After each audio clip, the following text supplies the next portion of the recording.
Let's start with just closing our eyes. See to it that you sit comfortably.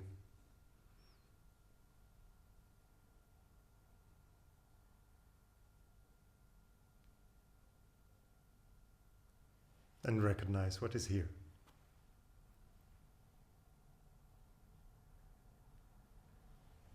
Just be with what is in this moment, right now.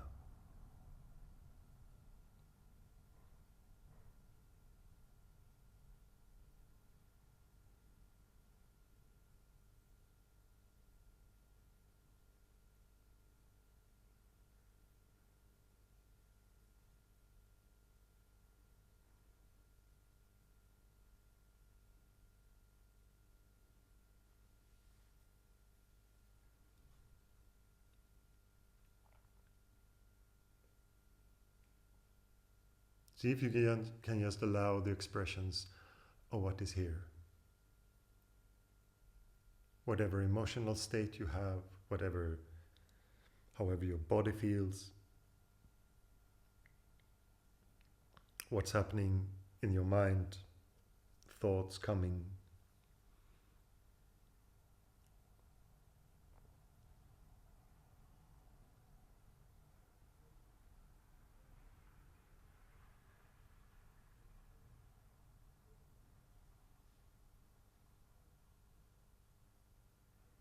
You just recognize them.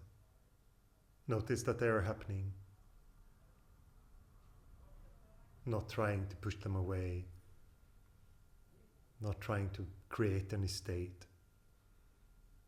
Just see what is here. The pure recognition of what is.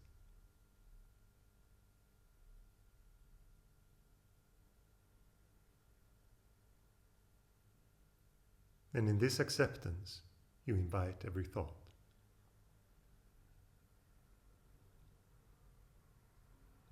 Not resisting anything.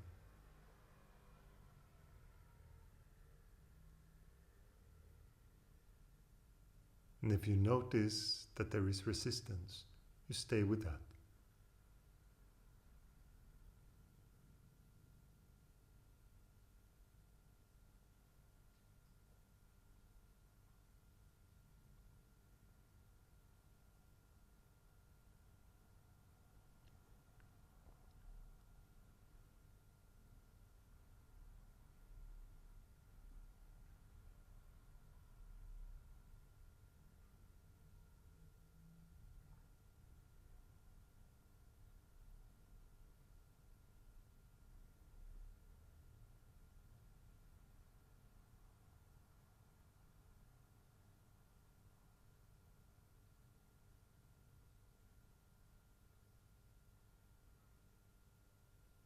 And this simple state of just recognizing what is here in the present, emotionally, on the thought level, just watching it, being with it,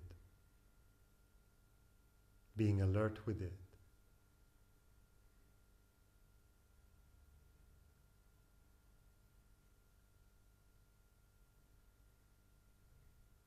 This is your first step towards peace.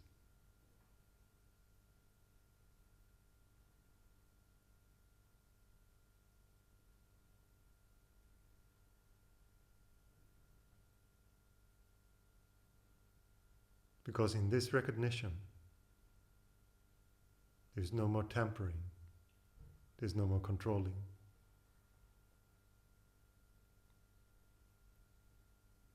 There's deep acceptance of what is.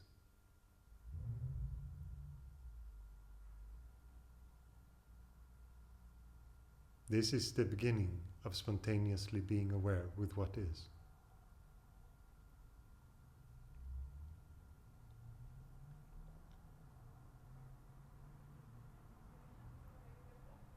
The mind might drift.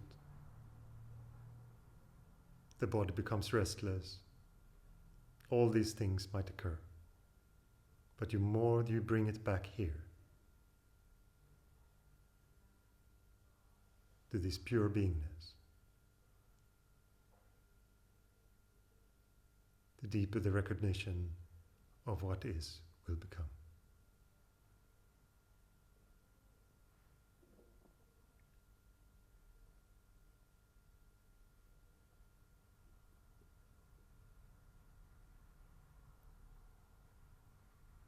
At first, you need some effort, because the mind will pull you away. It would feel like you are coming back.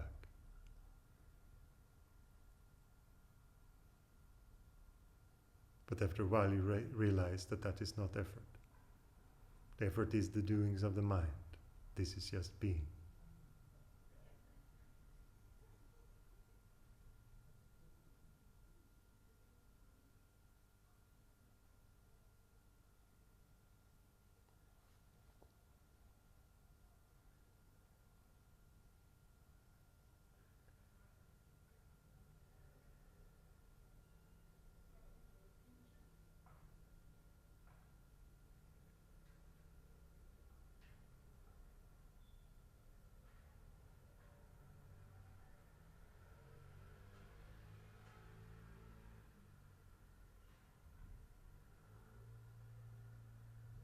Allow the expressions of the body to be seen. Don't resist your thoughts. Don't try to quiet them.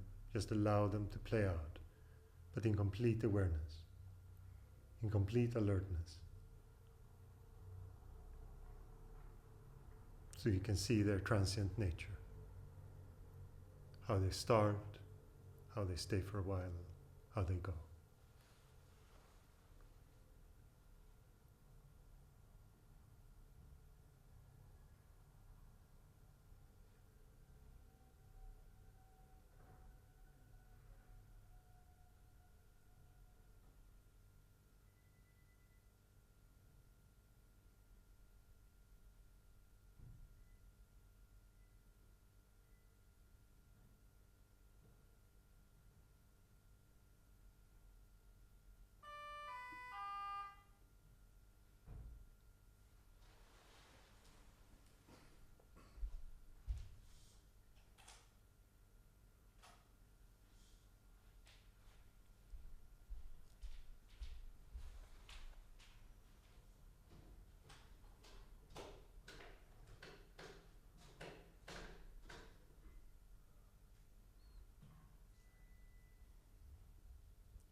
Every experience have this nature. Everything is coming, going, staying for a short while.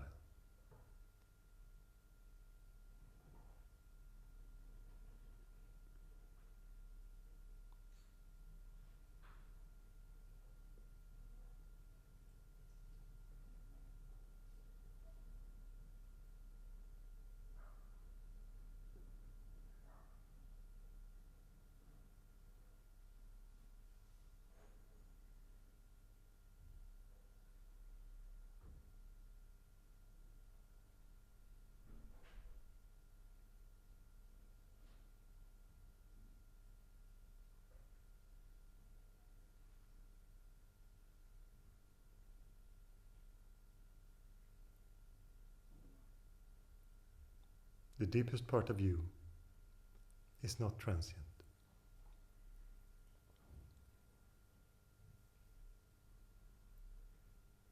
It is the pure awareness of being. It's not a phenomena. It's not a thing. It's not another coming and going.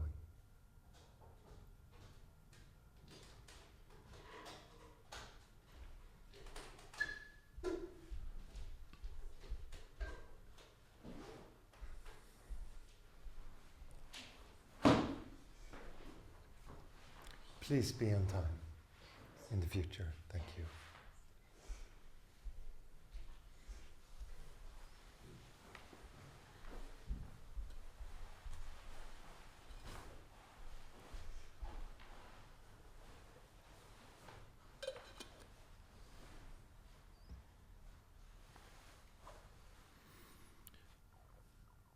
You can close your eyes, just find a comfortable position.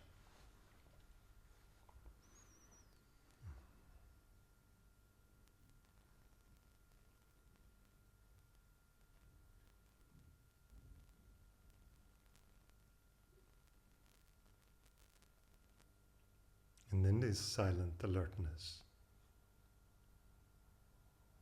you see everything move. but there is one part that is not touched. Even when the mind is triggered, anxious, the body is anxious, there is something in you that can just recognize.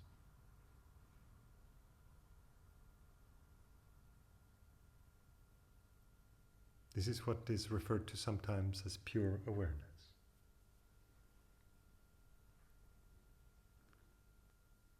This pure recognition of what is.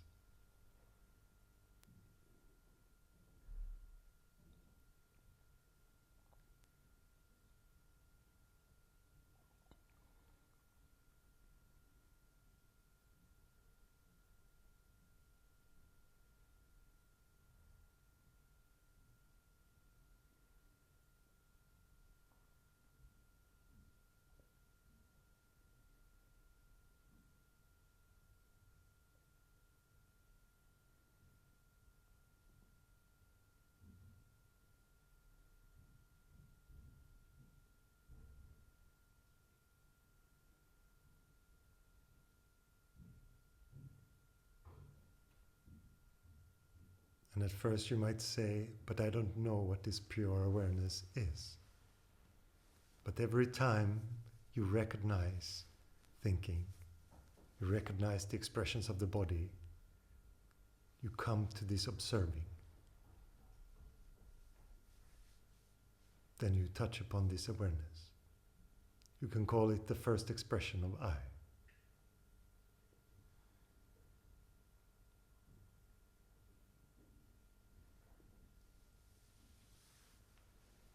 A watchfulness without a watcher.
You can open your eyes, move your body, stretch out your legs if you need to.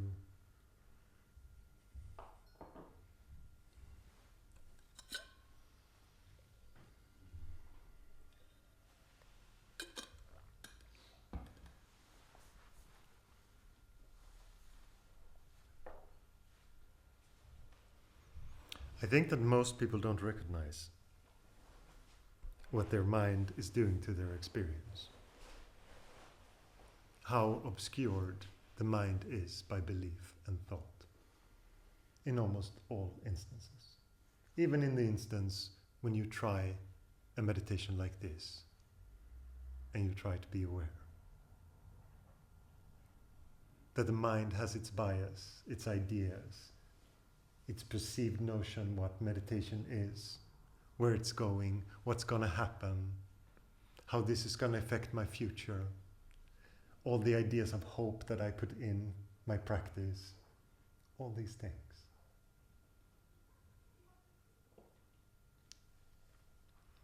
And all these things are like layers upon layers in front of your possibility to be with the present moment.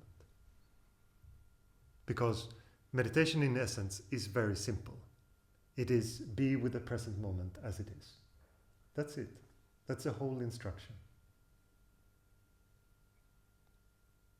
That should be all you need. And if you see it in practice, that should also be all you need. But we have our ideas. We have this, it's like a trance in front of our eyes. It makes all of you have a different experience of this same teaching. When you listen to my words, I promise you, if you would interview each one of you about what I said here today, you could say completely different things. Because of your background, because of your experiences, because of your bias, all these things will play a part. So what I'm trying to do here is I'm trying to bypass that as much as possible. I'm trying to reach you, not on an intellectual or philosophical level, but I try to reach you in the heart. If you can recognize the stillness that is there, your natural beingness, that is the whole thing. Sometimes when people hear about non-dual meditation, they say, oh, that's that very complicated kind of meditation, or very high level, or things like that. It's complete bullshit. There's nothing high level about it. The only thing is that it is very direct. That it requires something from you. That you're not just a passive passenger on this. That you are the meditation itself. And I know that for some of you that has come to me, that it's nice to come here because your mind becomes quiet. It is spacious. But I don't want you to be dependent on coming here. I want you to be free. I want you to see what I see. That is the whole thing.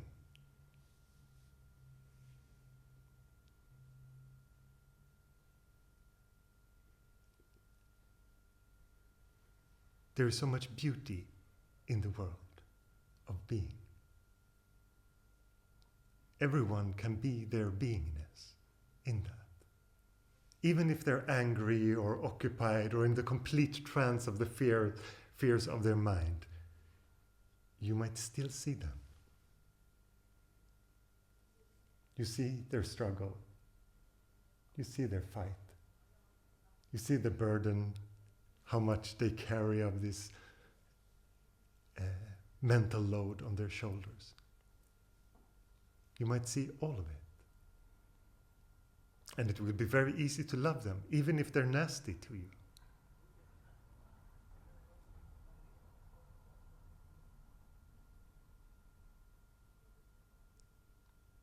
We're so much more than the surface level thoughts that most of us just are in complete trance of.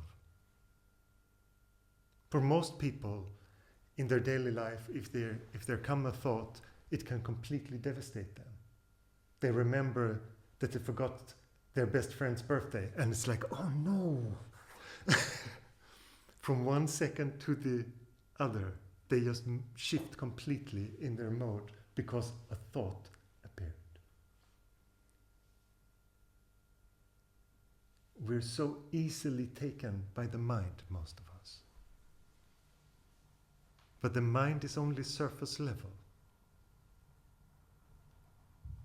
It's just waves coming and going. It will change all the time. You are much more than that surface.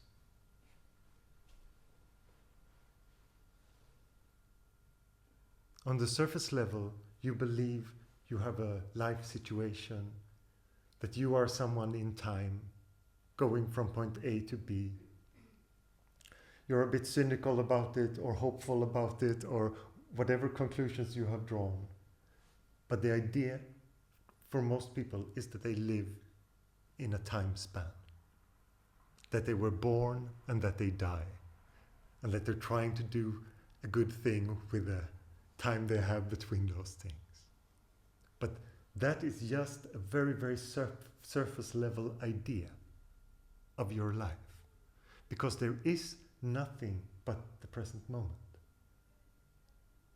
If you really look at your life, it is not, you're not moving on a timeline from point A to point B.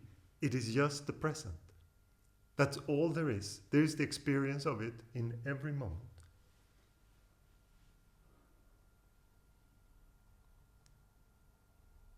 And if you practice and you sit with it, you can start to see it. Because most of us just spend time believing in our thoughts. But as you come back to this awareness, to beingness itself, and to be with the thoughts, instead of just believing in them, you start to notice a shift in you. You start to watch the world from a different place. And it no longer has to be a life in time. It can be a life of presence, of being here.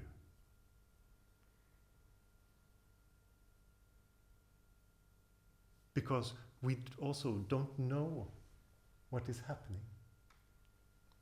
Most people talk about their lives and they describe their education and their work life like, then I chose this and then I did that and this happened and then I, like everything happened with a very conscious. Do you have the sense when people talk about their lives that they talk about it like a very conscious thing that happens? But it is not. Life is just unfolding. And it's unfolding on the premises. What you're afraid of, then those things will unfold. What you long for, then those things will unfold. Because that is what you see. And the more you're connected to the beingness, the more possibilities there are. They will become endless at one point. They will just be allowed to happen. They will not be on a track.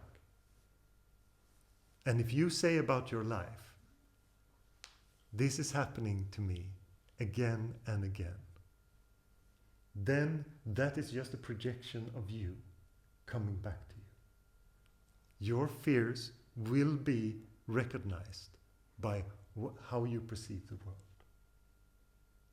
That is just what will happen.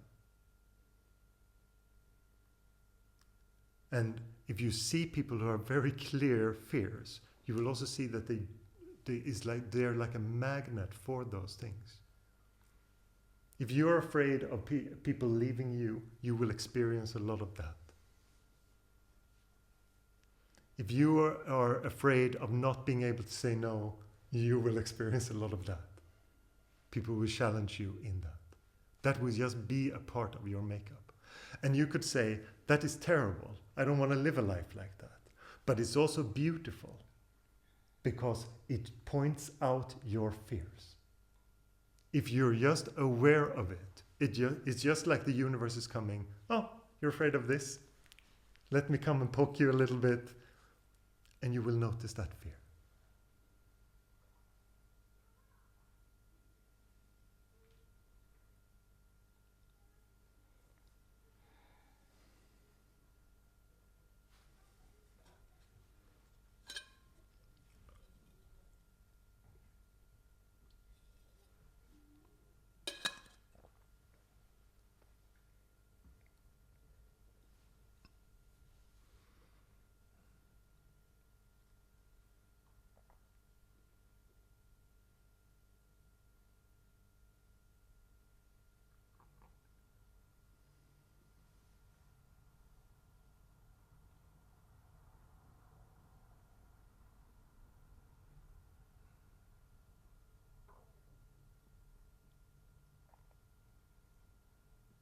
The universe, in a way, is set up for your success in meditation.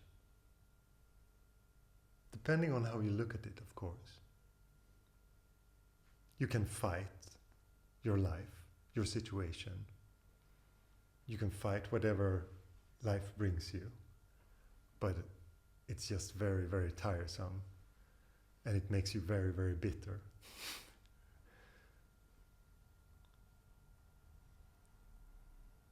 But you can also see it as it shows you. It's showing you everything.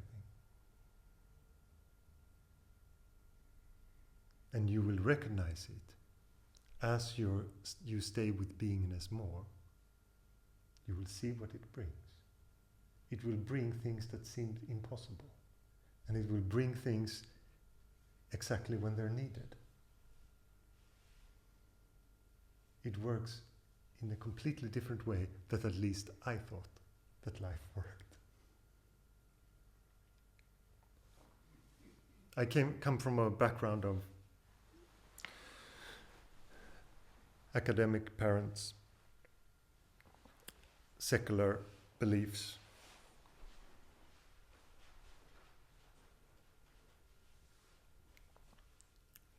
And I never grew up with any belief in God or anything larger than me. I got taught, you make your life, you have free choice, you can do whatever you want in life. It's like that. A lot of entrepreneurs around me, a lot of people with a lot of success that were just on a very secular, intellectual path.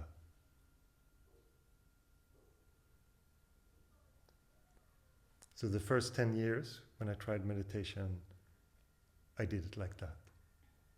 I did it like a job. I did it like work hard and you get results.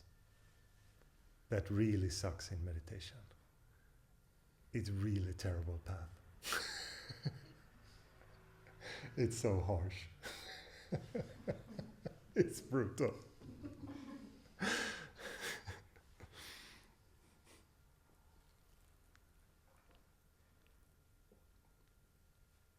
And through that, I realized that your path has not only to be a path of striving or working hard. There has to be something in you that surrenders. At first, I didn't understand at all what that meant. It just spoke to me, and the teachers that I saw up to and read or met, they talked about these things. They talked about surrender. And I thought, I'm really not surrendering. I'm just brute forcing everything in my practice. So what is this softness that I'm lacking? How do I come about it? And I didn't know at all how to approach it at first. But I had a sense that, the things that I really didn't like about religions, I think that has something to do with it. All the singing and the ritualing and all these things, perhaps that has to do with this surrender thing. And something slowly opened in me. And I was doing a lot of yoga, so there was something, I saw these images of Shiva everywhere, and it was something that I liked about those. And I remember I was in Rishikesh also. I saw in a mural of Shiva in one of the alleys. And I remember just standing for a long time in front of this picture of Shiva, with the trident, sitting, meditating. And something in that spoke to me. I didn't really know why, but I just know that something had opened in me that could surrender perhaps to this. It was a symbol that at least spoke to me. This dedicated meditator, Shiva.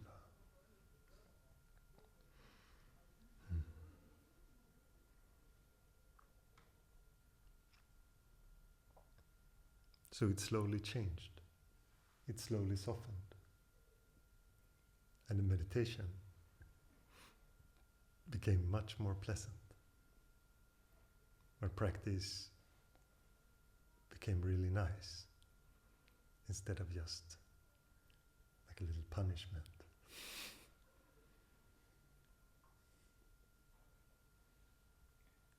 And I remember the first retreat that I went to. After this, I'd start opening me. And it was a retreat. There were you weren't forced to sit. You didn't have to do anything. And all I wanted to do was sit. I just longed for being in this stillness, being quiet, sitting.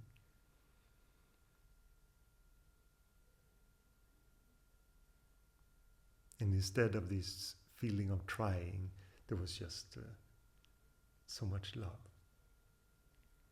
Even if there was a struggle sometimes, it all had this quality of being held.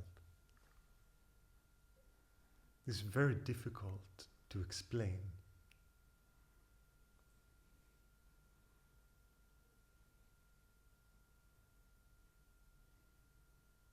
It's such a strong, soft thing.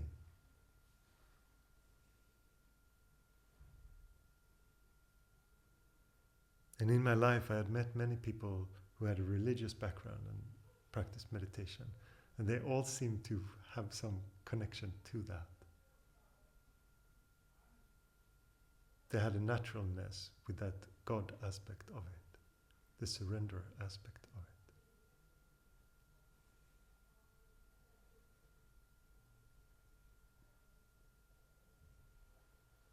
it. And I just had to meet a hard wall before that was shown to me.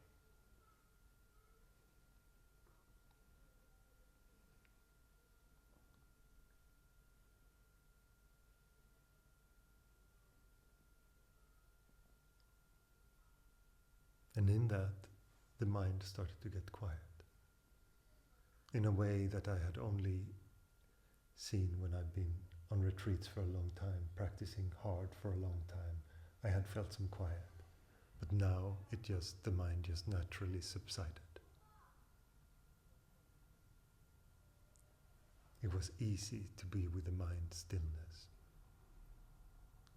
Thoughts didn't feel like they bothered me. So much peace. And what I started to long for was just to be with that peace. And at that same time, I met my teacher. And he was just the embodiment of stillness. Just nothing. Beautiful, beautiful nothing. He didn't speak English at first, which was perfect. We didn't understand each other. I just sat with him.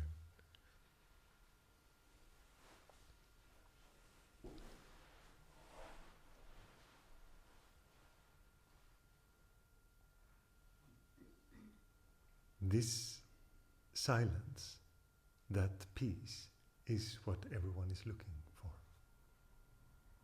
Most of us is looking for something outside in the world, gathering more stuff, more relationships, more things, more stuff. And if you have done that for some time in your life, you might notice that it doesn't really satisfy you. There's no completeness. There's no contentment. You can just continue and continue and continue. Also be observant if your mind is in that. Maybe it gets some gratification of it, but there is no end. That is not contentment. That is small nuggets of gratification.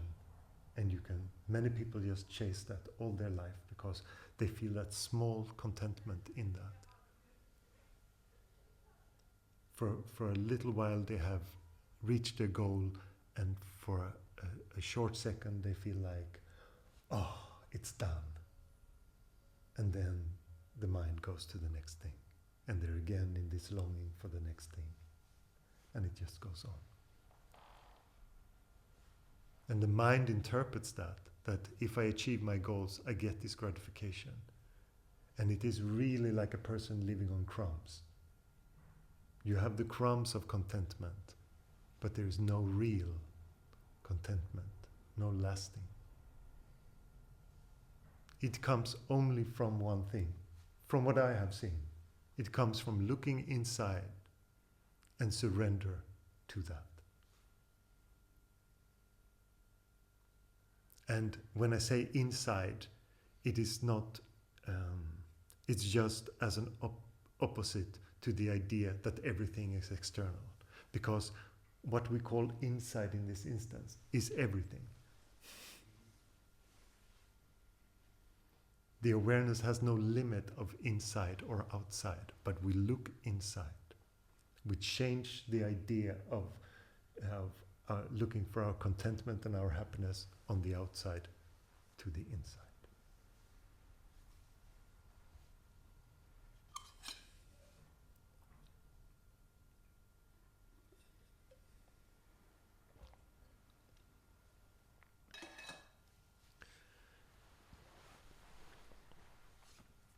Is there any questions today?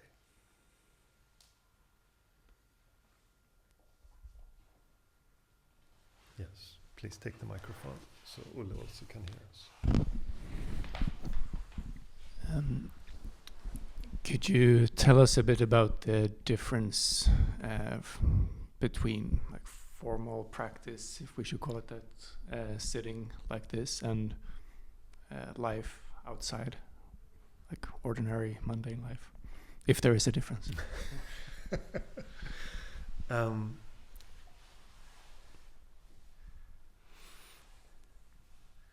In a strict sense, from the point of beingness, there is no difference.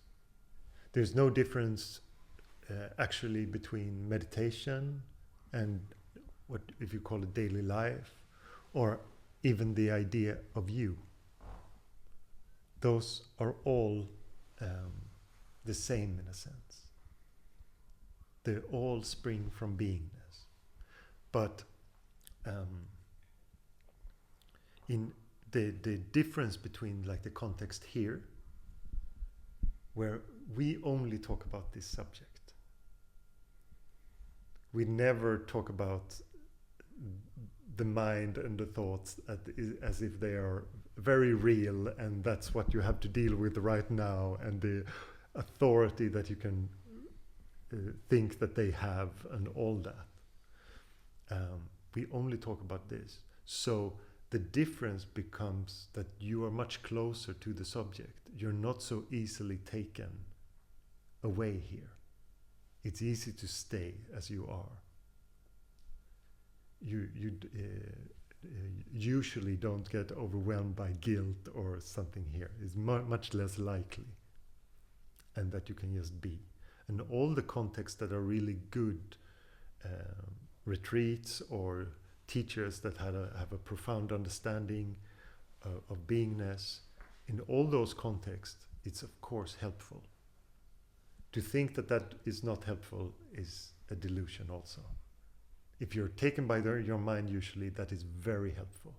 And depending on also your maturity when it comes to it, you will attract a teacher that's usually in alignment with that.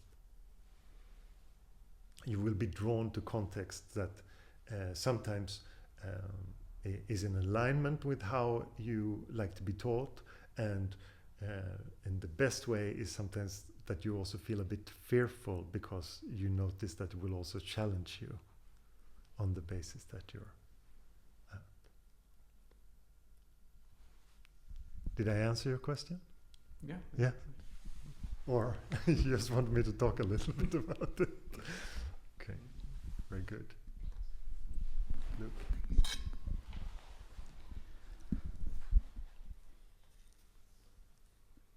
So,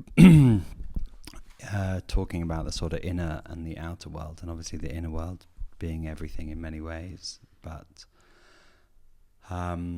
something that I'm experiencing in my practice is, while I am able in sort of mind to find and be in the present moment, my body still carries sort of scar tissue, as it were, in fascial injuries or sort of blockages from past experiences. And at the moment, my meditation is actually like bringing up quite a lot of stuff, and I'm experiencing quite a physical reaction to the meditation.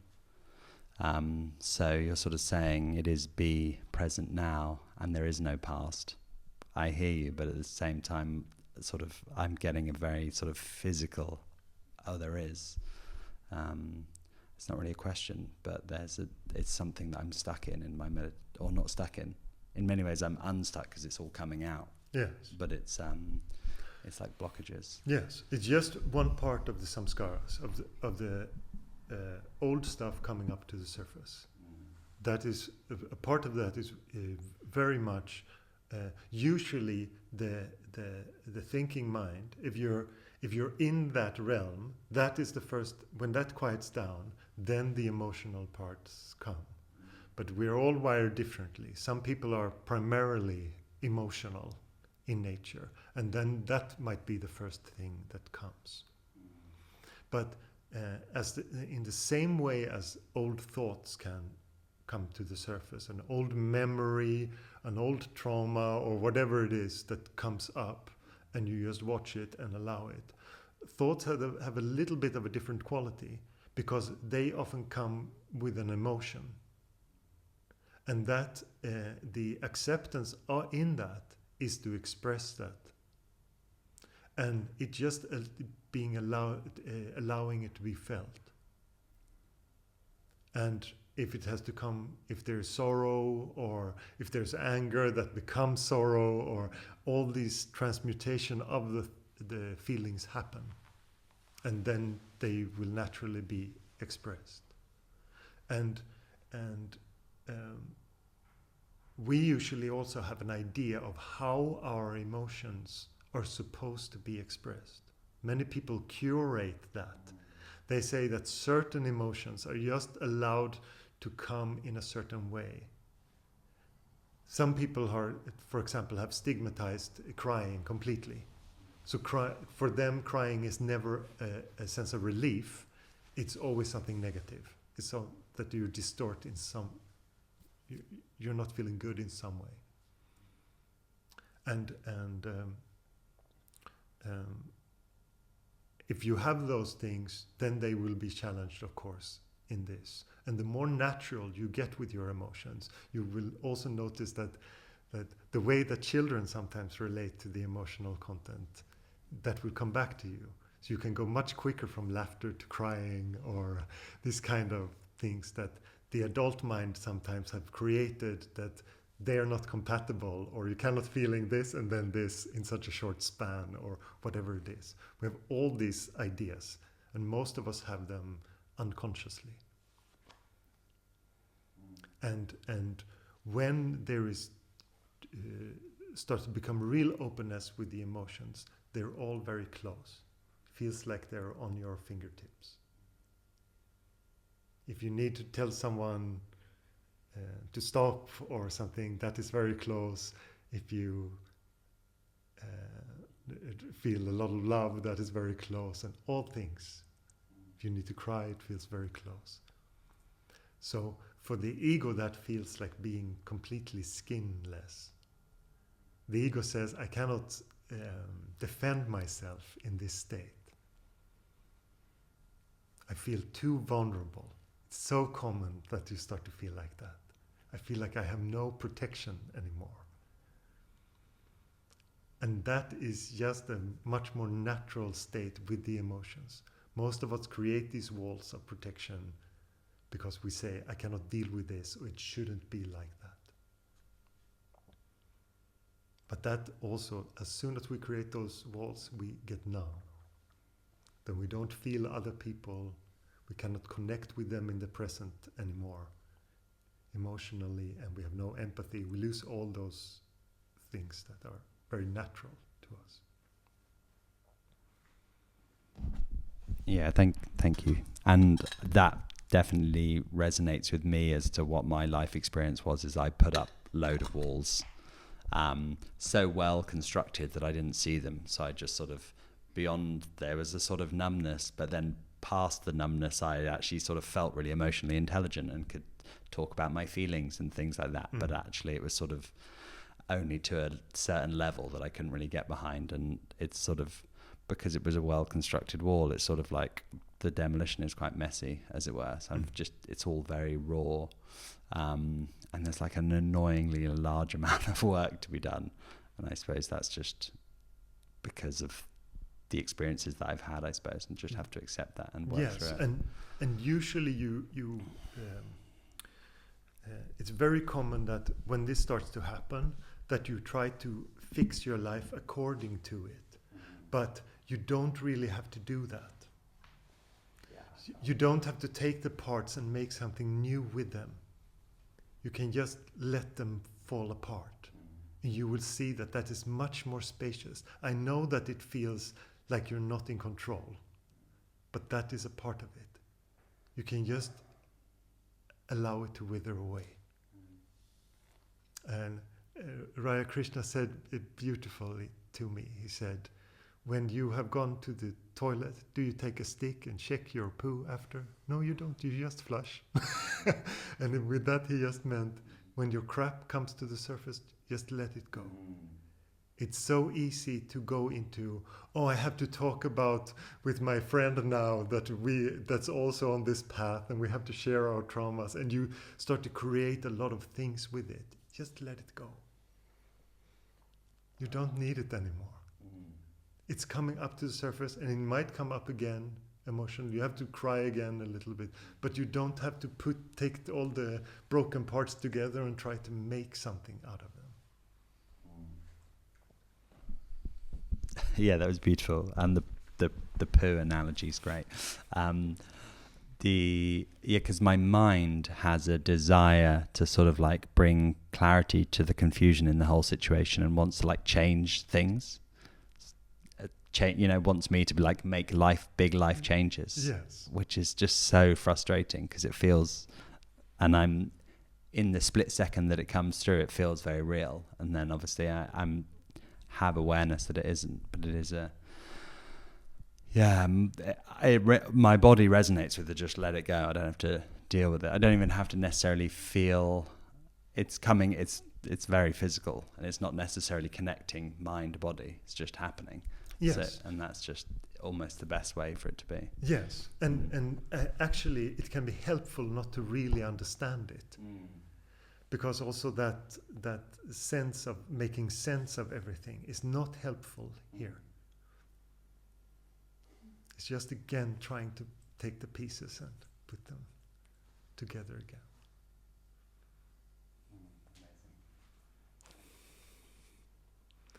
again. And I cannot stress enough that so much of the ideas of personal development is to fix you. And this is not very helpful, because you can do that to a certain, it has a certain degree, I would say a very, very small degree of helpfulness to better yourself, and that intention to better yourself. But there is no freedom in that. It just creates an identity. And if you do it really well, you think that you are great. And you're just very arrogant about your life. That is like the best thing that can happen to it. But that arrogance will cause so much suffering. Even if you say, I'm put together so great now, I have healed all my traumas, that you will just be an arrogant freak going around thinking that I have done it in some way. Yeah. So the real freedom is to not have to put it together, to leave it open. Because in that it becomes the softness of gratitude in it. You understand that you are not the doer of it. You did not fix yourself. You gave up trying to fix yourself, and therefore you get the peace.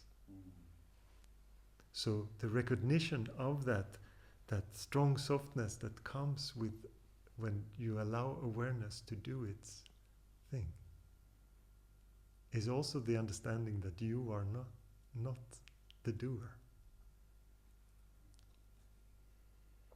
And that is such a relief. It's such a freedom in that.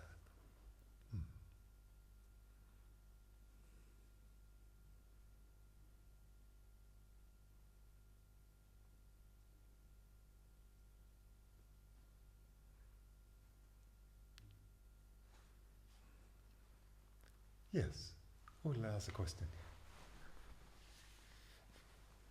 Thank you so much.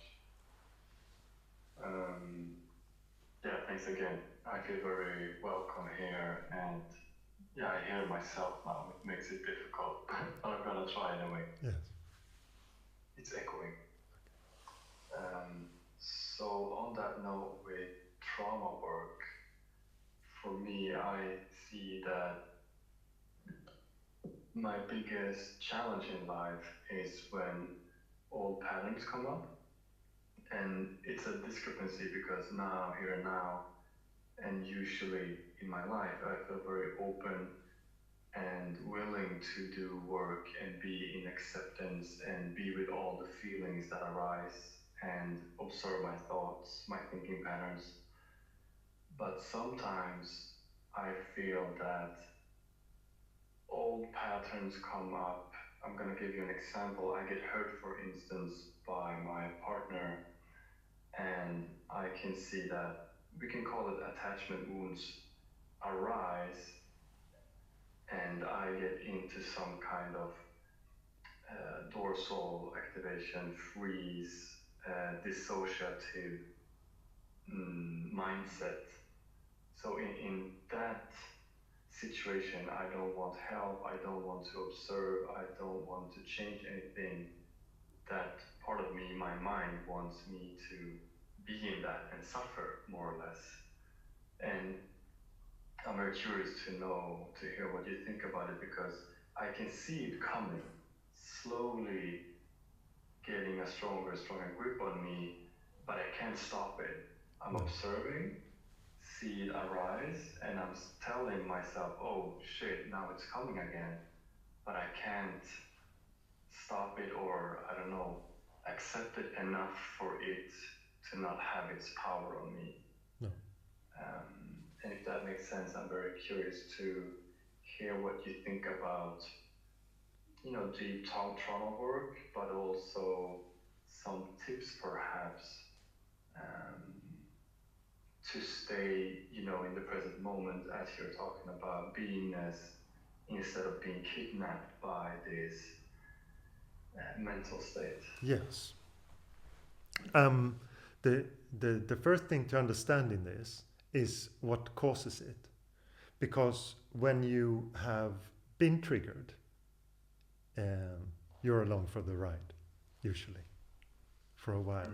Because it's usually just an emotional ride, and how you cope with that from your belief that triggered it is how long it will take. For some people it's a short ride, or sometimes, perhaps for you, it's a short ride, or sometimes it's a couple of days, or it can be really long. Yes. But there is a moment that you have to believe in, where you buy the idea of that you have been victimized in it.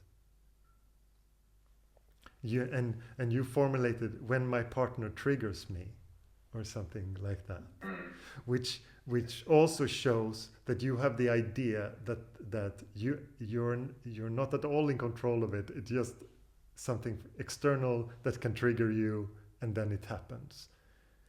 So that is a part of the whole idea of the victim in that.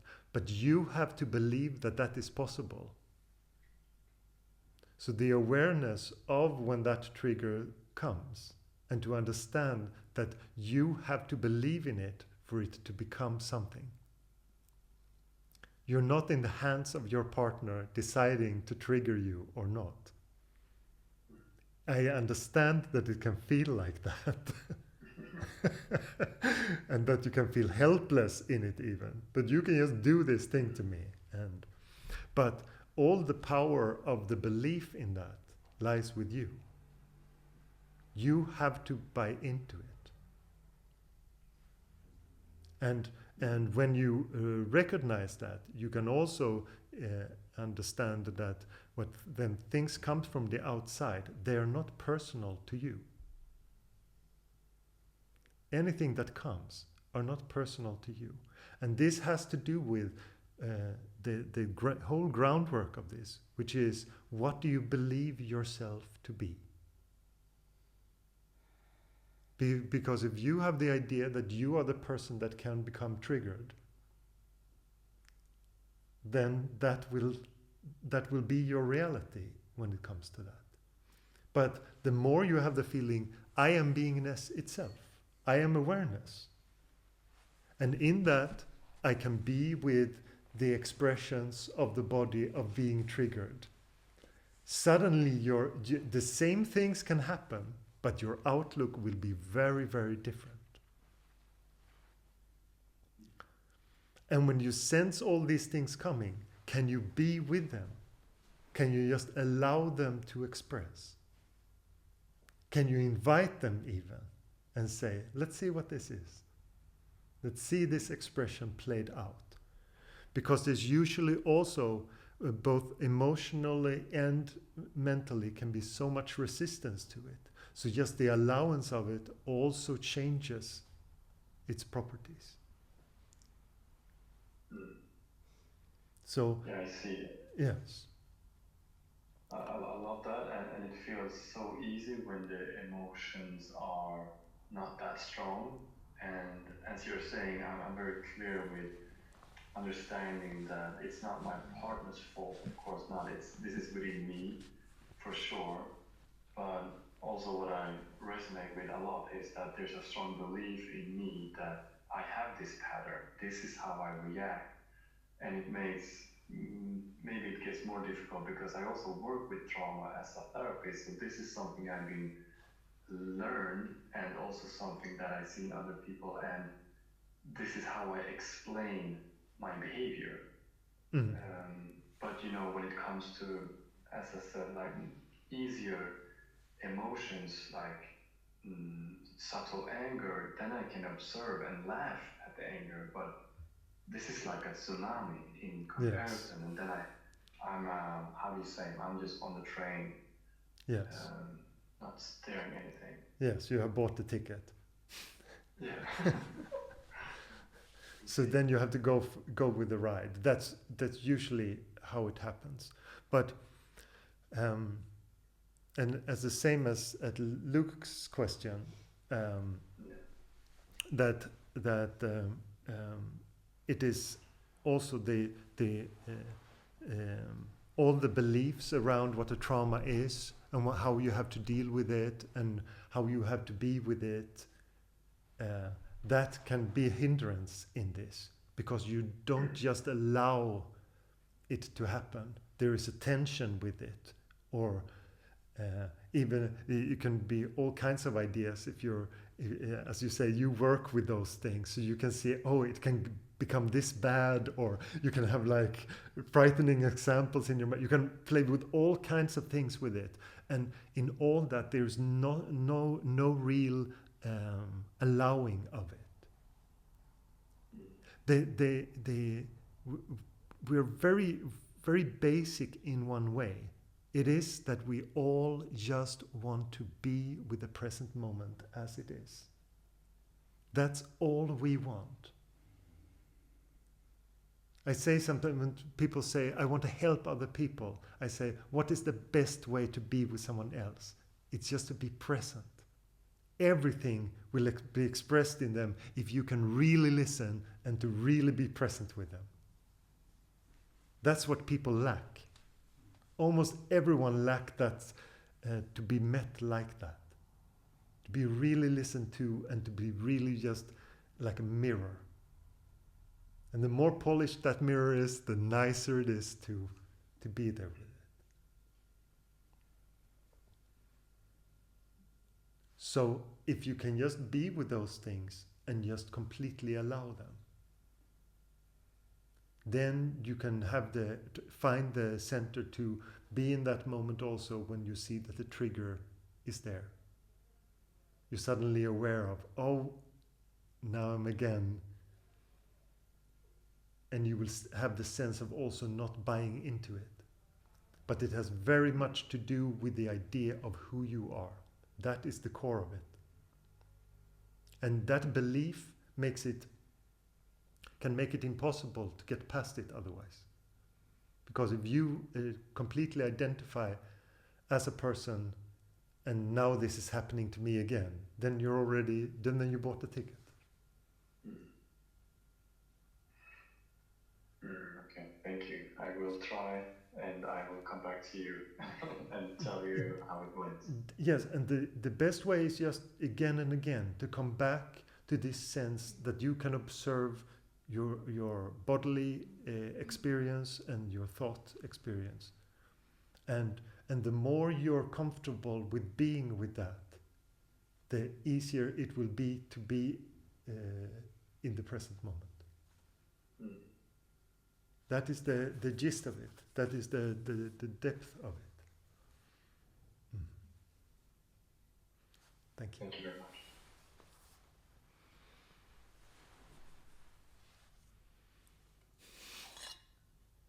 Someone else?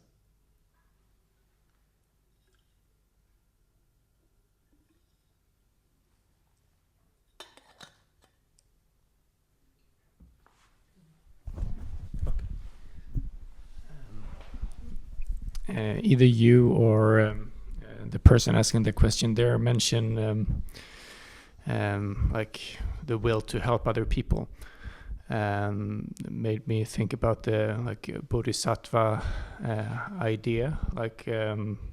As I understand it, a bit simplified. Some people argue it can be even more important to help others reach insight than it is to reach insight oneself. Do you have any thoughts about this?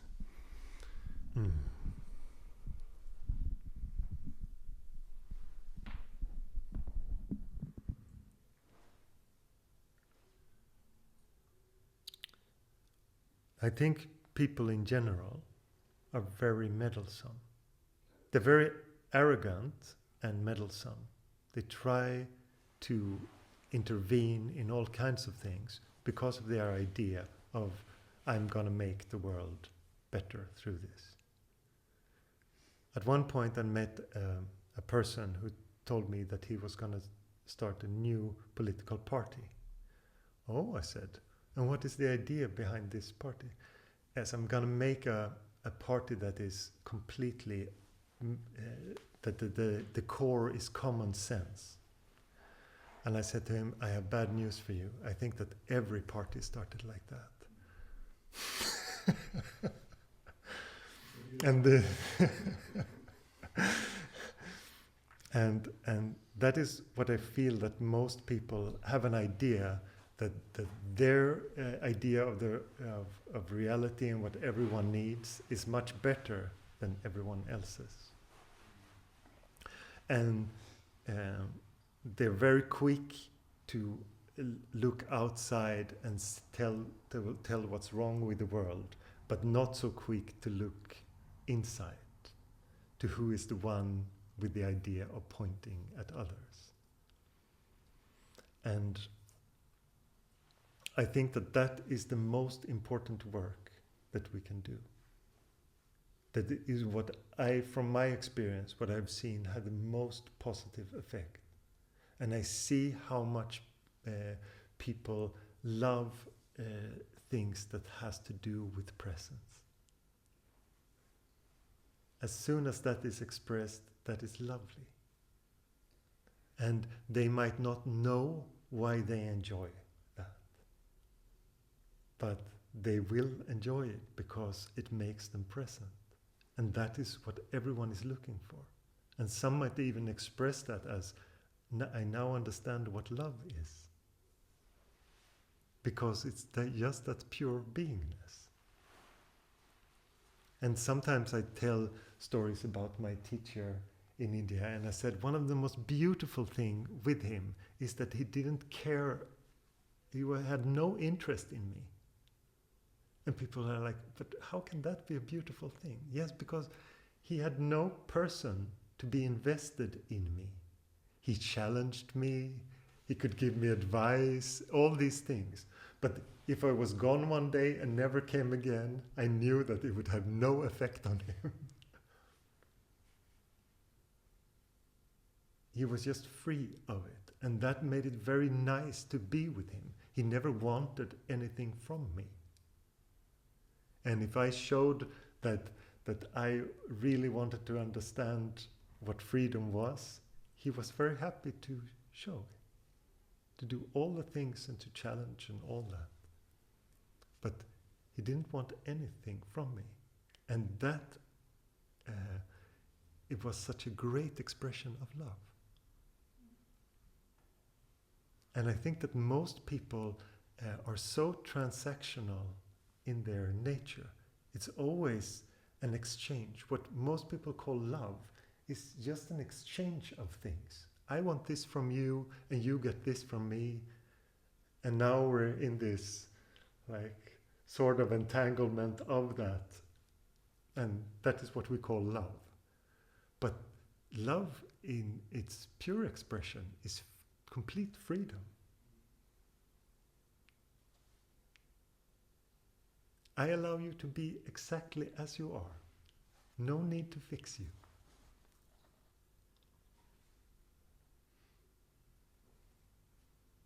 And when you can relax into that, you start to see it yourself. Then it starts to come from you. One of the most surprising things I discovered in meditation is that I was the source of love. I always thought it was outside, that someone had to give me something. And suddenly I realized that it has nothing to do with the external. The source of love is here.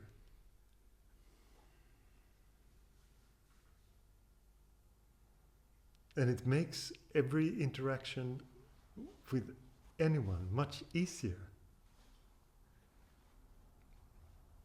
Because they won't fulfill you. You can just allow them to be.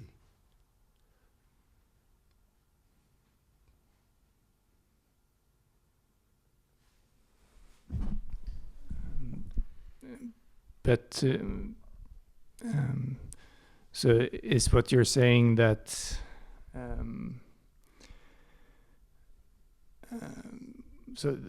that the best way to sort of like spreading the peace is to like embody it oneself. So there wouldn't be any. So if you would try to delay your own like simplified expression, search for peace, then you're actually not helping anyone else either. Yes.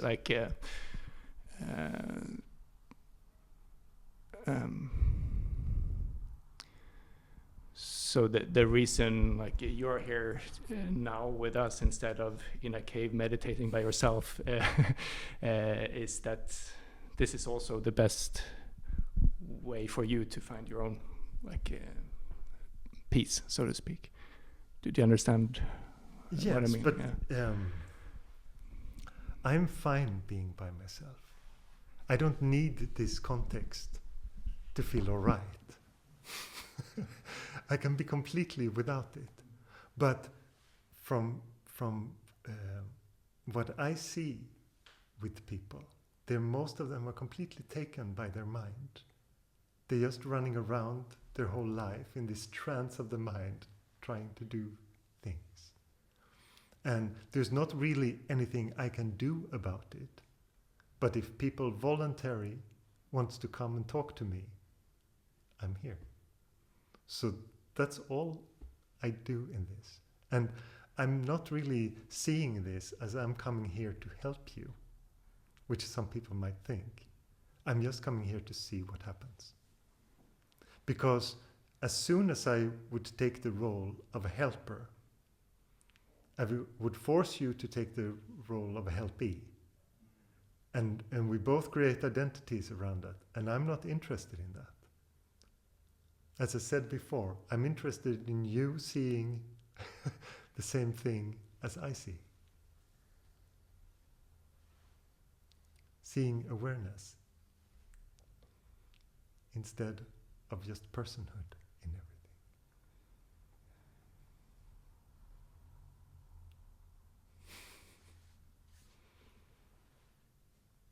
Yes.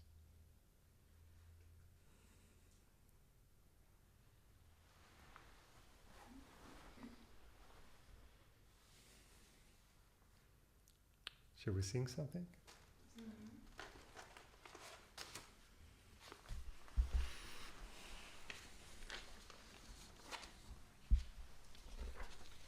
How many? 8.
Let's sing to Shiva. Om Namah Shivaya, Om Namah Shivaya, Om Namah Shivaya, Shiva Om Namah. Om Namah Shivaya, Om Namah Shivaya, Om Namah Shivaya, Shiva Om Namah. Om Namah Shivaya, Om Namah Shivaya, Om Namah Shivaya, Shiva Om Namah. Om Namah Shivaya, Om Namah Shivaya, Om Namah Shivaya, Shiva Om Namah. Om Namah Shivaya, Om Namah Shivaya, Om Namah Shivaya, Shiva Om Namah. Om Namah Shivaya, Om Namah Shivaya, Om Namah Shivaya, Shiva Om Namah. Om Namah Shivaya, Om Namah Shivaya, Om Namah Shivaya, Shiva Om Namah. Om Namah Shivaya, Om Namah Shivaya, Om Namah Shivaya, Shiva Om Namah. Om Namah Shivaya, Om Namah Shivaya, Om Namah Shivaya, Shiva Om Namah.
May everyone find peace. May everyone find the contentment of pure awareness.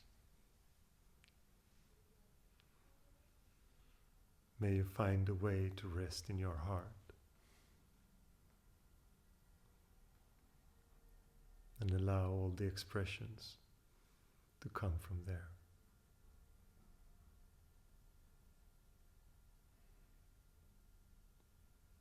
Om Shanti, Shanti, Shanti. Thank you.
And if gratitude comes to you, just stay with it. It is one of the expressions of beingness. One of our pure expressions.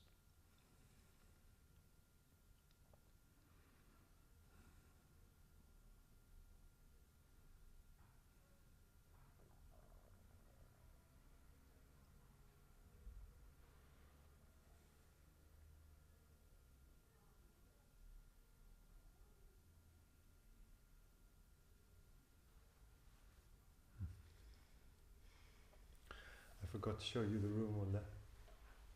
So we'd see the others today. You can say bye at least.